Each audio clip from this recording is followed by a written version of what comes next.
everyone and welcome back to my channel, or if you're new here, hi, my name is Nicole and I'm a part-time reseller on Poshmark, and today I have some reselling traps that you should definitely avoid.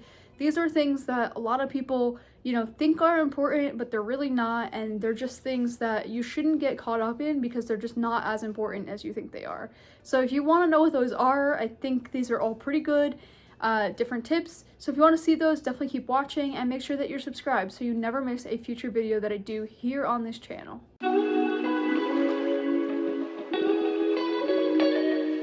Okay, so the first tip I'm going to provide may come as a shock to a lot of you because, again, it's not really clear on Poshmark what followers really mean and what they are, but focusing on your followers and trying to gain a following on Poshmark is just unnecessary, it's not useful, and it's just a waste of time in reality. So really what building a following is, it looks cool, it's just like any other social media, people think it's a cool thing, but really it doesn't help you make sales. It's not like because you have more followers you're going to make more sales. Generally, the only thing that followers do is push your shared to followers items to more people because then there's more people following you. But then again, most people are not shopping from the feed, they're shopping from, the search or from Google or something like that. So generally, I tell people don't focus on your following. You don't have to sit there and follow people. You don't have to worry about that. But a lot of people think it's important to build up a following so you look established, which by all means, that's fine.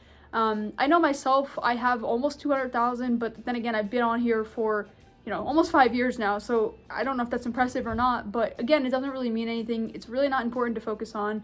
Focus on sharing, relisting, and listing more, and you will definitely make more sales just from those three things alone, and not necessarily from following more people and having a large following on the platform. Okay, so the next one is actually focusing on community shares. So this is really not important, and a lot of people think it is because it's part of the criteria to be a Posh ambassador, but in reality, again, this doesn't really do much. It's only kind of, putting your handle out there more because you're sharing more.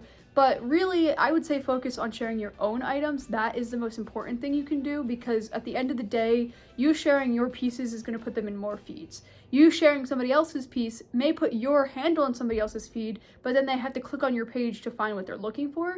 So it's just better to focus on your self shares. Now, again, if you want to become a Posh ambassador, you do need to do a certain amount of community shares, and you do need to hold that over the course of the year.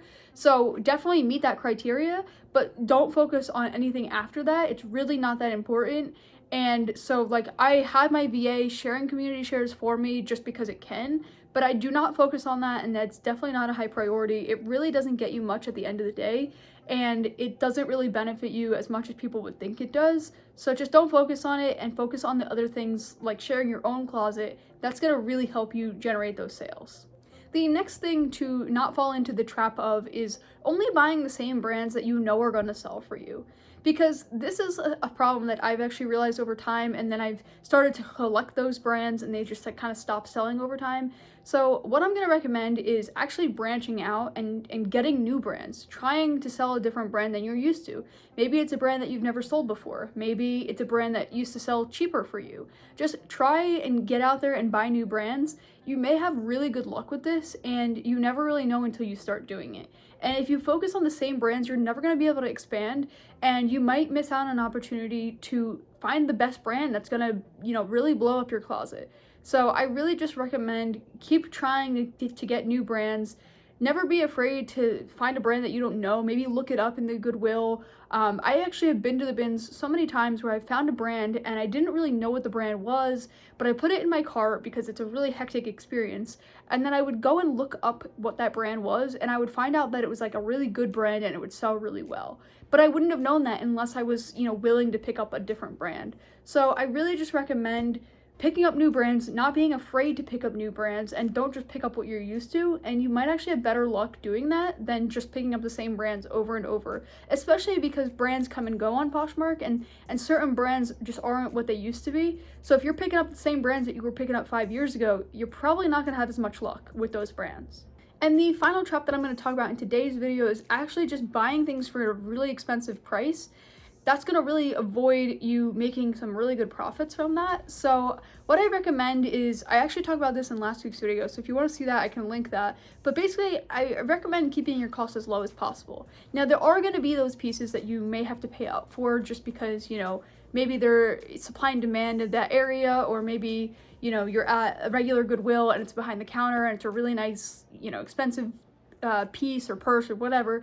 But I recommend keeping those costs low when you can, and that way you could really maximize those profits. And, you know, like I also mentioned in that video, I used to buy my inventory for a higher price every single time, and I was shoveling out a lot more money in the beginning, and it was really hurting my business from growing because my actual revenue from, or my actual profits from all my sales was lower because I was paying a lot higher of a price for each item. So I really recommend trying to keep those costs as low as possible. Don't pick up an item just because it's expensive. You can get really good brands at the Goodwill bins or the Goodwill. I found UGG, I found Cynthia Rowley, I found, you know, all the different top tier brands I've found there, and I've paid a fraction of the price than I would at a Goodwill for virtually the same thing. So keep those costs low, and maybe just try going to a different place to source, and that might actually have cheaper prices. Okay, so I hope these things helped you. Again, a lot of times I see people focusing on these things or you know, not understanding why these things aren't important. So I hope this helped you maybe understand what you should be doing.